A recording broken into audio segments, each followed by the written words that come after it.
Hi, I'm Psychic Medium Frank Schodel, and welcome to part 2 of our free 3-part series, Are You Being Haunted? In our last video, we looked at why we experience strange phenomenon. Sounds or voices, scents or smells, things, objects moving, any other kind of strange activities going on. We also talked about how to protect ourselves during unusual activities, setting your intentions, asking your guides for assistance.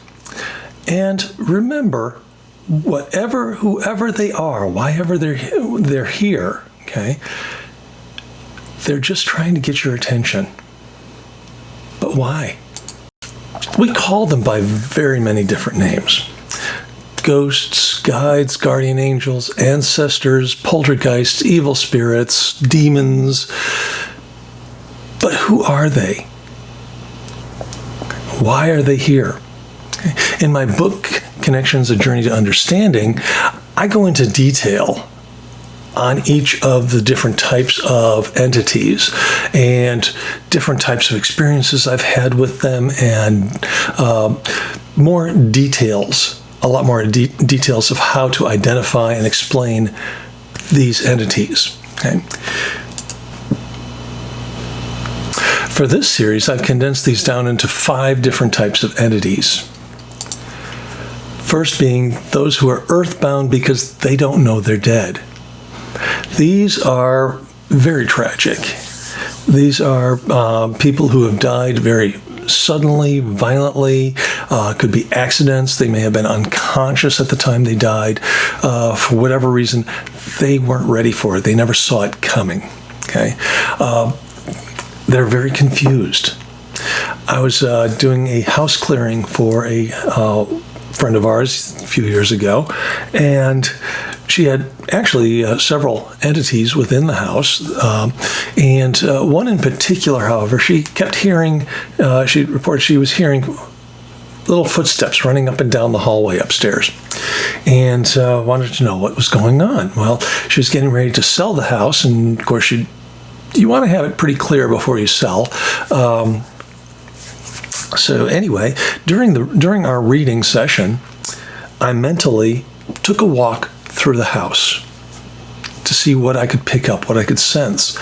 And I went into the hallway and I looked up the stairs, and the stairs were on the right-hand side of the hall. And at the top of the stairs was a young girl, probably about 4 years old, maybe, wearing a little very dark blue or black dress with little straw flower pattern on it, a little lace around the edges, and barefoot. And she's standing at the top of the stairs. And I looked up and I saw her, and she looked down and saw me. And she stopped. She froze. "You can see me?" I said, "Of course I can." She said, "You can hear me?" I said, "Of course I can." Oh my gosh, she got so excited. She started running up and down the hall again, came back to the top of the stairs, and she said, "Come on, come, look, look. And she was so excited. So mentally, I went up the stairs and to the top of the stairs, turned to my left, and went down the hallway. And at the end of the hallway, on my right was a bedroom, and I looked in the bedroom, and there was a bed, queen size, double queen, to queen size bed, with a white comforter laid over it, and across the room was a dressing table with a mirror next to the window. By the bed, I could see wicker baskets. These beautiful tan wicker baskets. And the little girl is there by the bed, and she's pointing under the bed. She's pointing, look. And then, off she went. Well, after the reading, I asked the client, I said, "Can we, possibly go upstairs? I saw some things that I really want to, see if I can verify." So she said, "Sure, no problem." So we go out into the hallway. First thing I notice, the stairs are on the left. So we go up to the top of the stairs and turn right and head down the hallway. And the bedroom is at the end of the hall is on my left. Go in the bedroom. There's the bed with the white comforter. Crossed by the window is the dressing table and mirror. Next to the bed, not baskets, but a wicker woven shelf, one of those curio or little bookshelf of the wicker basket material. And I asked if we could look under the bed. And the client was a little hesitant. She said, I haven't cleaned under there, but okay. And so we pulled out a couple of storage bins and little plastic bins. And underneath the bins is a mirror, a looking glass. Everything I saw previously was a mirror image, a reverse of what was actually there. Turned out later on, I found out we from my guides, more information, as well as some verification, that a young girl had been very sick and went unconscious, and while she was unconscious, she passed away. Well, this poor little girl wakes up, or so she thinks. Mommy, I'm right here. Mommy, can't you hear me? Mommy, I'm right here. Can't you see me? And so for all this time, this poor little girl has been running back and forth, waiting for somebody to see and hear her and let her know, yes, darling, I'm sorry, you died. It's time to go over to Passover. Mommy's waiting for you there.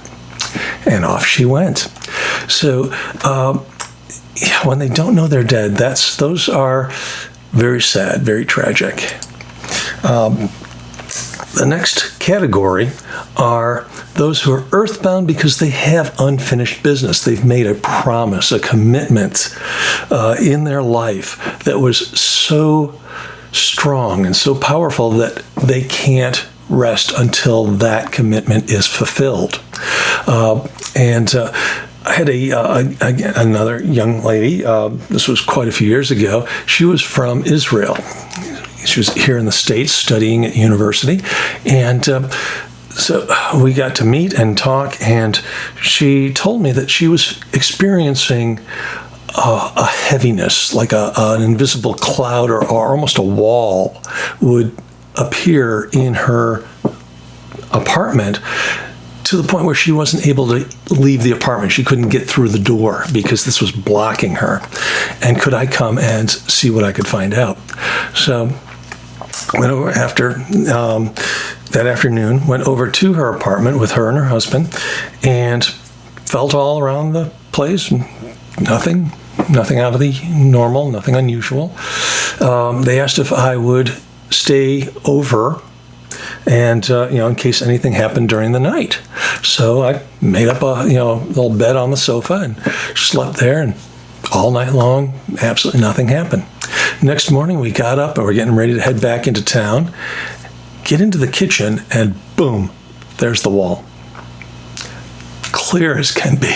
It was invisible and solid at the same time. I told them, sit down right here on the floor right now. Don't talk to me. Don't touch me. Don't respond to anything I say or do. Just let whatever happens. Boom, I was gone. Next thing I knew, I'm in Israel. I'm dressed in a uniform, khaki-colored uniform, short sleeve with epaulettes, and had the khaki pants and dark boots, and quite a few things happened. The whole, reading the whole time, to me seemed like 15, maybe 20 minutes. Turned out it was closer to 2 hours that things happened, and I have a full account of this event in my book, Journey to Understanding. But to sum it up, the soldier at the end of the reading was sitting on a hilltop with the young lady, the client, and he reaches down, he picks up a little yellow flower. He says, "You're my little flower, my little sister. I'll come back and see you as soon as I'm done." Well, he had been deployed to a battle out in the Golan Heights, where unfortunately he was killed. And he was not able to keep his promise of coming back to see his cousin, who they grew up together. They were more like brother-sister than cousins, and real family love there. So he would not rest until he fulfilled his promise. After that, the wall was gone, the air was clear, and she was able to move on as well. He was able to pass. The third category are those who are earthbound because they feel a sense of responsibility and this happens a lot with homes, properties, and places where they lived, worked, they may have built, there, and they feel committed. They want to make sure that that property, that thing, continues to serve its purpose. I was working with a paranormal investigative team out of Charlotte one time, and we were investigating an old hotel in North Carolina that had been abandoned since the 60s. And this hotel, this was in August. It was sweltering heat. Of course, there's no electricity or air conditioning in this hotel. So we're on the second floor. It's about 125 degrees in there. We're sweating and sweltering. And all of a sudden, these guys had all of their equipment. They had the laser grids, the EVPs, the monitors, all of these things, the infrared cameras and everything. And something passed through the laser grid, and you could see the little green dots moving as something passed through. Well, that got the investigators all excited, and they started, asking all kinds of questions. And, who are you? Why are you here? Is this the place where you used to come with your mistresses so your family wouldn't know what's going on? And that's why you're still here? And all these, random questions. While they're doing this, I'm standing behind them, and all of a sudden I hear this belly laugh. Laughter so loud, nobody else heard it but me. And so after they finished their investigation of this hallway, they were getting ready to move to the next hallway. I asked one of the investigators to hang back with me for just a minute. And so I said, put your hand near me, but don't touch me. And she brought her hand close and then pulled it back away very quickly. I said, what's the matter? She said, you're freezing. I said, yeah. Exactly. That happens a lot. Actual cold air. Now, again, 125 degrees in this hallway, and I am radiating cold air around me. I very clearly got the name Mr. Josiah, and Mr. Josiah was son of slaves who was a housekeeper, caretaker, whatever, for this hotel. He was one of the housekeepers, and this was his hallway. These were his charge here. This is where he would, his guests were taken care of in this hallway. He didn't come there to escape his family or to cheat on his family. This was his family. These were his people. And he was still there because he's waiting for that hotel. There are plans for restoration and renovation. And so he's waiting for the hotel to come back to life, for his family to return so that he can then move on. So he has that commitment so strong in his life that he's going to keep that until that promise, that type of promise, that commitment has been fulfilled. And then his family comes back and he moves on. Okay. The next category are those who have fully passed. They're fully transitioned. They're free to move back and forth at will, whenever. Okay. Our friends and family members who've passed away, who come back to give us comfort, to give us closure,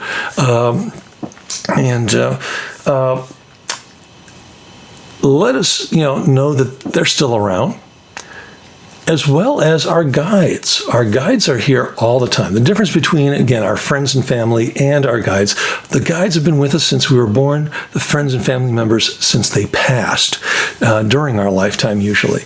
So these are, two different types of entities, two different types of beings, okay? But in each case, they have total awareness, total recognition, and they are free to pass back and forth whenever they so choose. Okay? The fifth category, and this is the newest one that I've added to my list fairly recently, and those are the ones who are not quite dead yet. I borrowed that phrase from the Monty Python movie, Holy Grail. I'm not quite dead yet. Actually feeling much better. But these are people who their bodies may not be functioning, but their spirit and their awareness are. These are people that are suffering dementia, advanced Alzheimer's.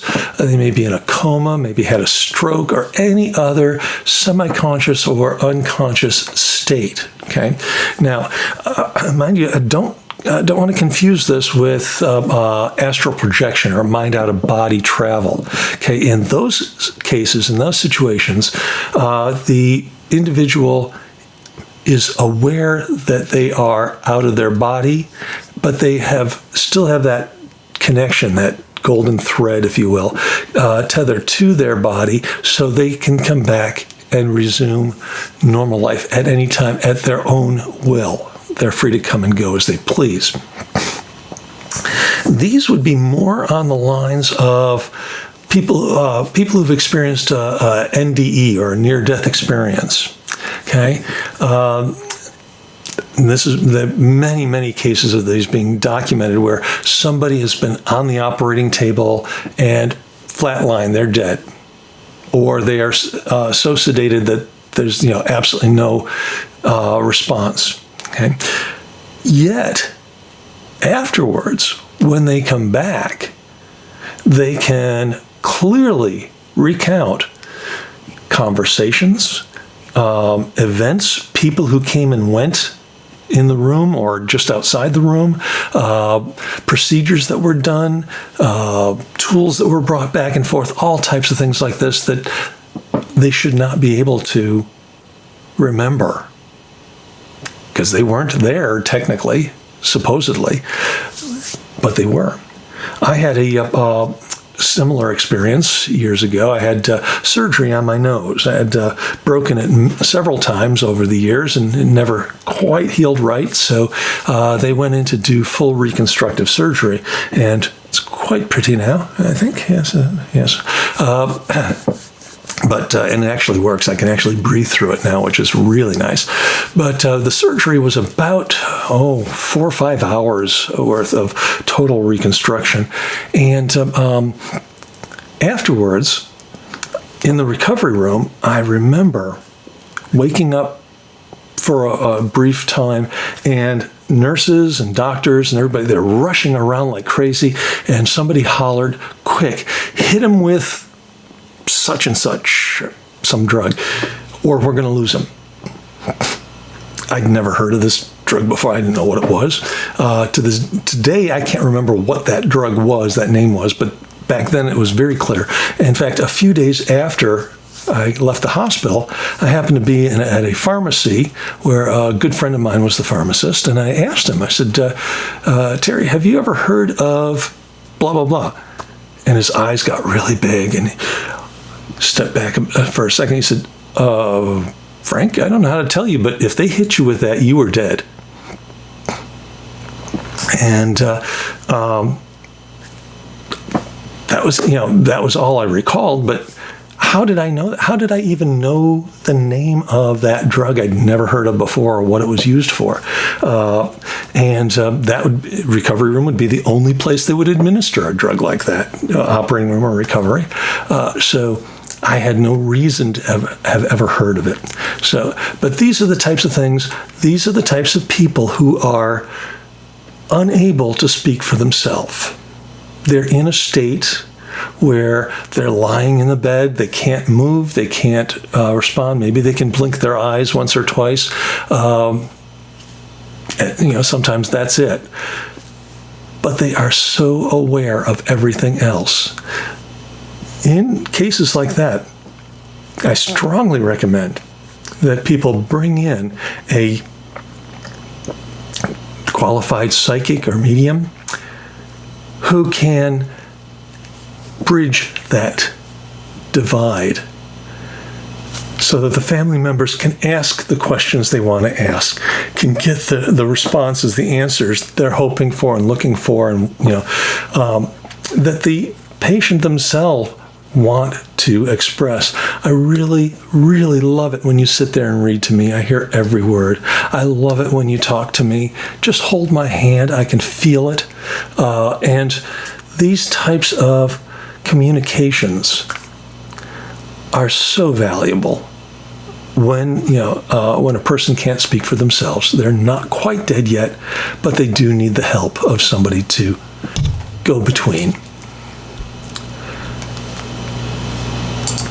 Okay, so now knowing the different types of entities, why are they here?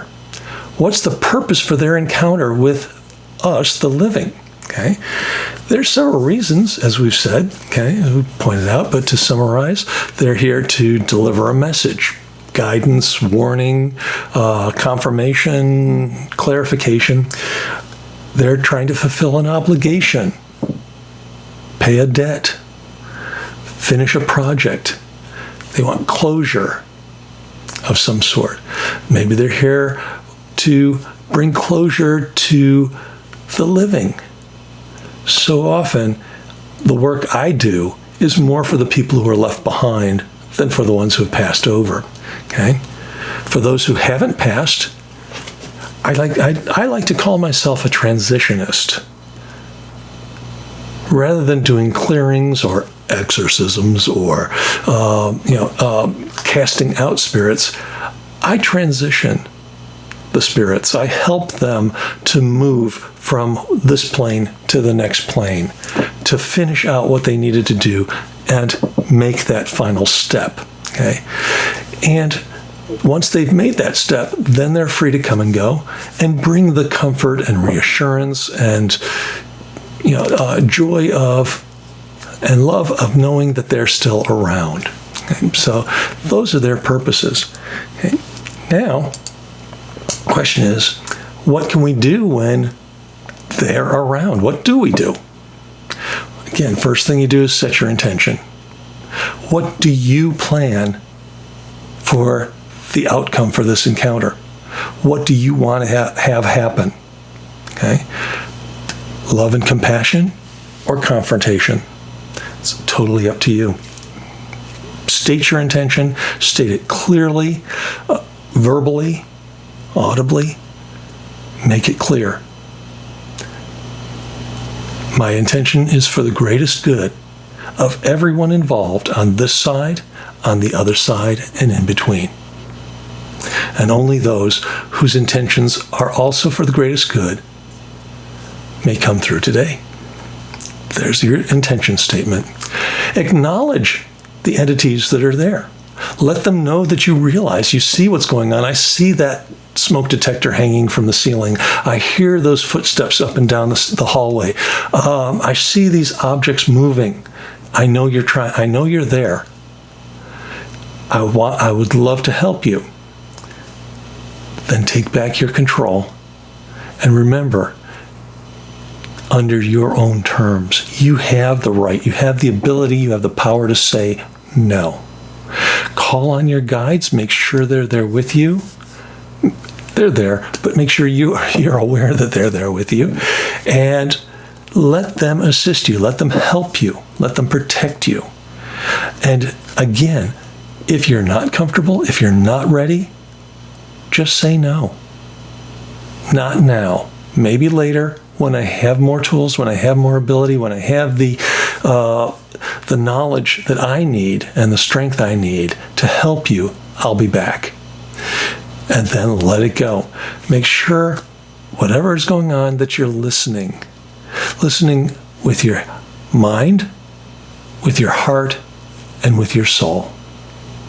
Every bit of you is connected to that, okay?